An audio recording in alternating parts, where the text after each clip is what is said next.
Welcome to the Divine Identity Podcast, where we explore Scripture-first theology and the reality of God as revealed in the biblical text. In this video, we're looking at Igor's article, The Word of His Mouth and the Power of His Hand. This is an absolutely profound exploration into the exact grammar Scripture uses to describe how God acts, speaks, and ultimately fulfills His will. To truly grasp how God's living action is revealed without dividing Him into parts or persons, we're going to walk through a strict four-part progression. First, we'll see how the text opens the pattern. Second, we'll define revelatory designation. Third, we'll map out the ordered pattern of divine action. And finally, we'll dive right into aspectable monotheism. So part 1, the text opens the pattern, grounding divine action directly in Scripture. We're starting exactly where we need to be, not with abstract theological terms, but right in the biblical text itself. Let's look at Psalm 33:6.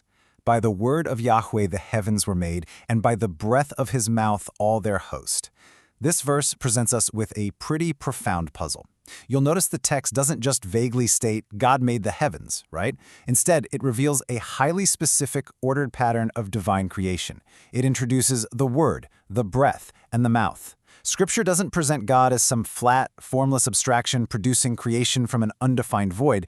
No, it presents one living God acting in an incredibly precise and ordered way. What's really fascinating here is the grammar of possession. Just look at the continuous repetition. His mouth, His word, His breath. This anchors a crucial theological guardrail. Yahweh is the singular acting subject. The word doesn't appear as some independent agent standing beside God. It's the word of Yahweh. The personal center always remains God Himself, the divine I, from whom this entire action originates. That brings us to Section 2, Revelatory Designation, naming real divine realities. When we interpret physical terms in Scripture, like mouth or breath, it's super easy to stumble into a false dichotomy, and we have to resolve that right now to protect the doctrine of God. Igor firmly rejects two major errors here. First, crude literalism. Imagining God as just a larger version of a creature with physical lips, teeth, and lungs. Scripture is absolutely not reducing God to biological anatomy. But then we have an equally dangerous error on the other end of the spectrum, empty metaphor. This is the idea that words like mouth and breath are just poetic flourishes pointing to absolutely nothing real in God. Igor makes it incredibly clear. We cannot empty revelation of its force. These words literally have to point to something real. So what's the solution? Well, it's what Igor calls revelatory designation.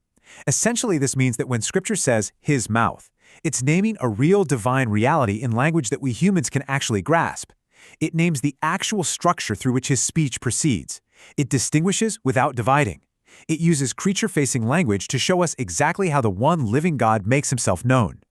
Let's move to Section 3, the ordered pattern of divine action, from the mouth to the hand. By applying this conceptual key of revelatory designation, we can watch this beautiful, ordered grammar extend across the entire biblical canon. Let's trace the exact progression Igor outlines.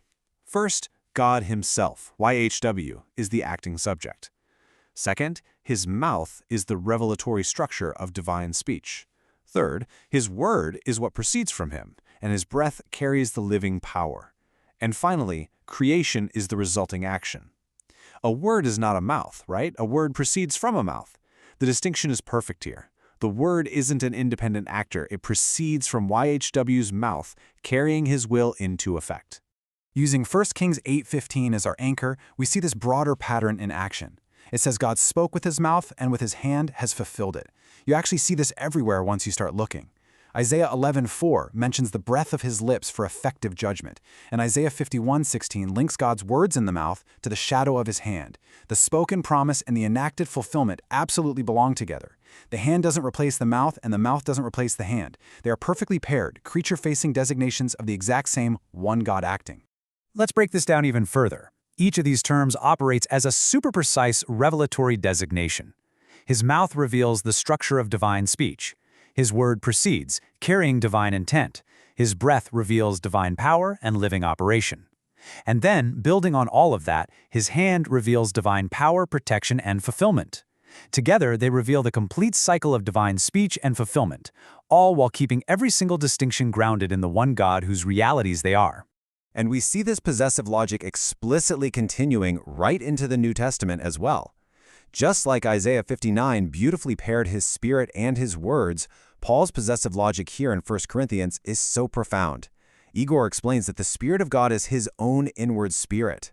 Just as a human spirit isn't a second person standing beside them, the Spirit of God is not another divine person beside God. It's his inward life, knowing, and power, often operating in a covenantal capacity to sustain his words. The Spirit is God's own inner spirit, empowering exactly what he speaks. All right, this brings us to our fourth and final section, aspectorial monotheism, the grand unification of divine action.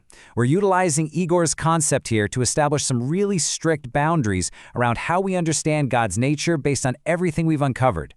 We have to proactively apply these guardrails to our theology.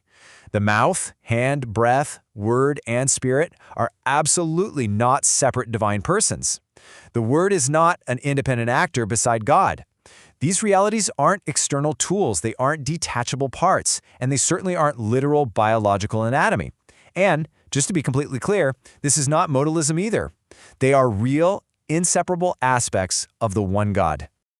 To truly wrap our heads around this, Igor clarifies that Scripture does not present God as some flat, formless abstraction.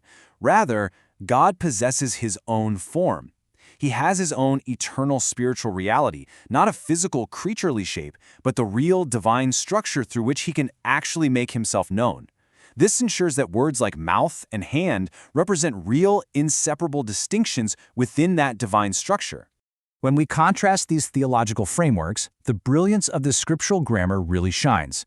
Unlike Trinitarian frameworks that might fracture the text by multiplying persons to explain divine action, aspect-vile monotheism demonstrates a brilliantly unified understanding.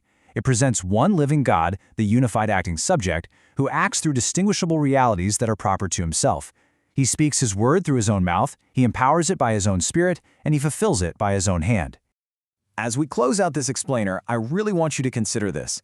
How does unlocking this precise scriptural grammar completely change your reading of the Bible? When you stop seeing empty metaphors or separate actors, and you start seeing the one living God dynamically revealing his ordered action, well, it completely transforms the majesty of God. It invites a much deeper, much more reverent reading of the text. Thank you for joining me, and keep exploring the reality of God as revealed in Scripture.